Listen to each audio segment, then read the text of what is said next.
الحمد لله وحده والصلاة والسلام على من لا نبي بعده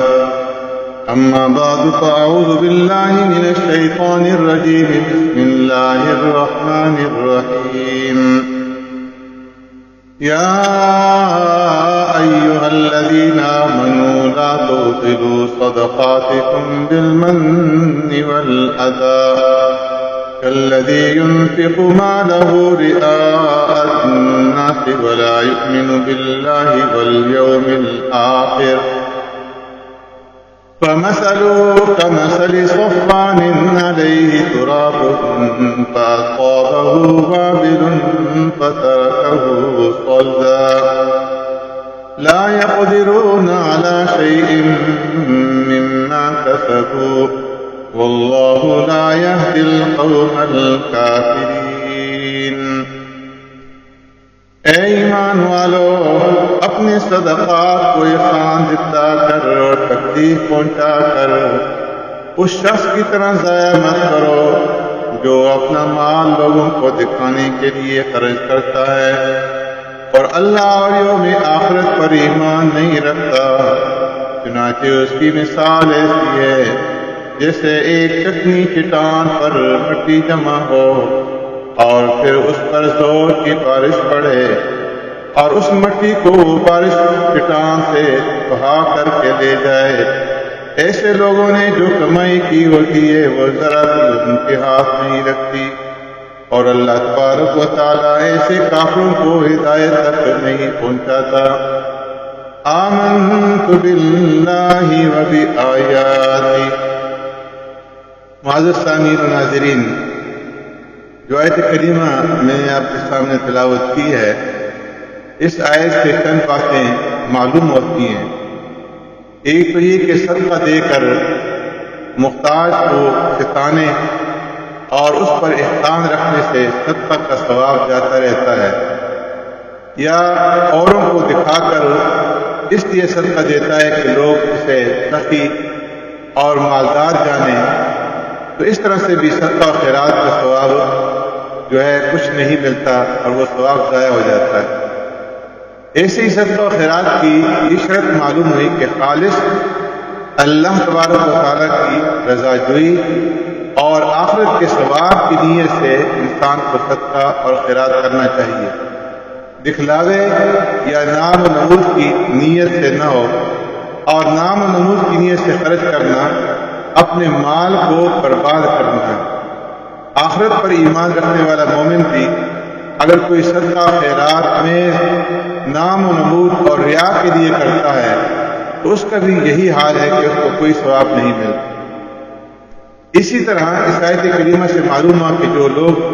صدقہ اور خیرات میں ریاکاری کرتے ہیں ان کی مثال بیان کی گئی کہ اگر کسی نے ریا اور دکھاوے کی نیت سے صدقہ کیا تو اس کی مثال ایسی سمجھو کہ کسی نے دانہ بویا ایسے پتھر پر، ایسی چٹان پر کہ جس پر تھوڑی سی مٹی نظر آتی تھی۔ اس تھوڑی سی مٹی کے اندر کسی نے جو ہے دانے ڈال دیے، دانہ بیج دیے، اور جب اس کے بعد بارش کا پانی برسا تو وہ پتھر بالکل صاف رہ گیا، اور اس کے اوپر جو گرد و غبار تھی اور اس کے اندر جو بیج ڈالا گیا تھا تو وہ جو ہے وہ سب کچھ بہہ گیا۔ تو اب اس پتھر کے اوپر، اس چٹان کے اوپر کیا ہوگے گا؟ ایسے ہی صدقات میں ریاکاروں کو کیا ثواب ملے گا کہ جب انہوں نے ریاکاری کے ساتھ صدقہ اور خیرات کیا۔ ایسے ہی آیت کریمہ سے معلوم ہوا کہ ریاکاری اور شہرت اور نام و نمود کے لیے کوئی کام کرنا یہ مومن کی شان کے لائق نہیں ہے۔ معزز سامعین، آقا نامدار سرور کائنات رحمت دو عالم صلی اللہ علیہ وسلم نے ارشاد فرمایا کہ تم لوگ صدقہ نکال کر دوزخ کی آگ سے بچو، اگرچہ کھجور کا ایک ٹکڑا ہی کیوں نہ۔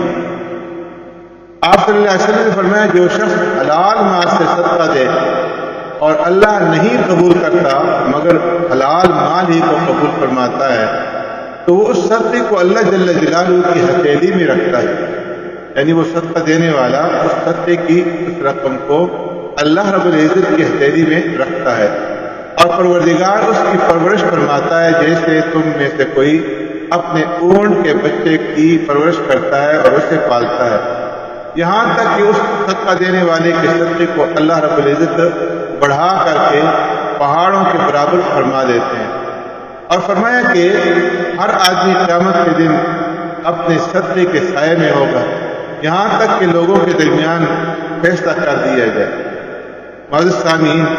آج کی درس کی مضمون دعا میں سے یہ ہے کہ پیارے پیغمبر صلی اللہ علیہ وسلم جب کسی کی عیادت کے لیے، بیمار پرسی کے لیے تشریف لے جاتے تھے تو مریض کے پاس کیا پڑھ کر کے دعا فرماتے تھے۔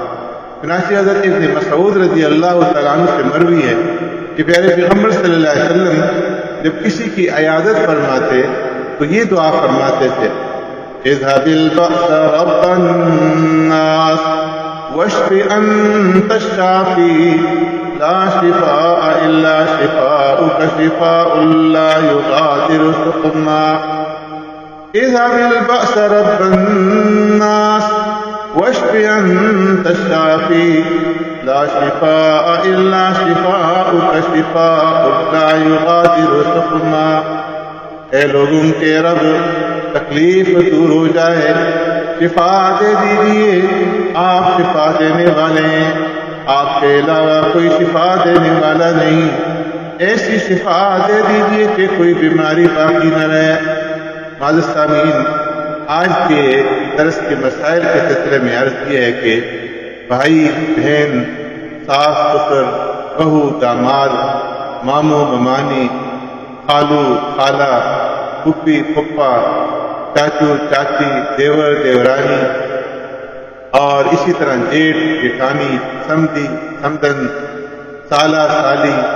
اور نند بنوئی، بھابھی بھانجا بھانجی، بھتیجا بھتیجی، ان سب کو زکوٰۃ دینا جائز ہے اگر وہ مستحق ہوں زکوٰۃ۔ ایسے ہی سید یعنی بنو ہاشم کو عام حالات میں زکوٰۃ دینا جائز نہیں، بلکہ ان کے ساتھ نفلی صدقات اور ہدیہ وغیرہ سے تعاون کرنا چاہیے، البتہ اگر ان کی مالی حالت اس قدر سنگین ہو کہ مانگنے کی نوبت آ رہی ہو اور زکوٰۃ کے علاوہ کوئی اور چارہ کار نہ ہو تو پھر ایسی صورت کے اندر جو ہے زکوٰۃ دینے کی گنجائش ہے وہ نکل آتی ہے۔ سبحانک اللہم بحمدک نشہد ان لا الہ الا انت نستغفرک ونتوب الیک۔